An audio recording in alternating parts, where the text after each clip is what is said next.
To set corner action for bottom left to go back to the previous screen in Samsung Galaxy S23 Ultra, swipe down the top of the screen and then tap setting icon.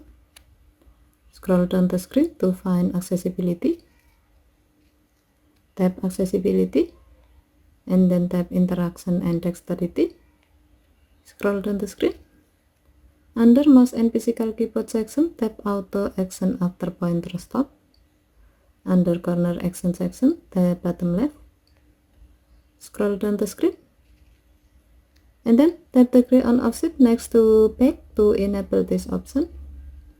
When the switch turns blue, it means that this option is on. Next, you can connect a USB or Bluetooth mouse with your phone.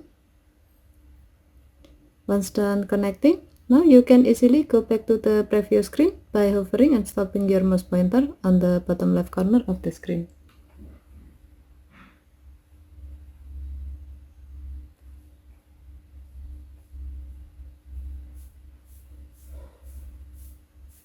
Okay, thank you for watching. Have a nice day.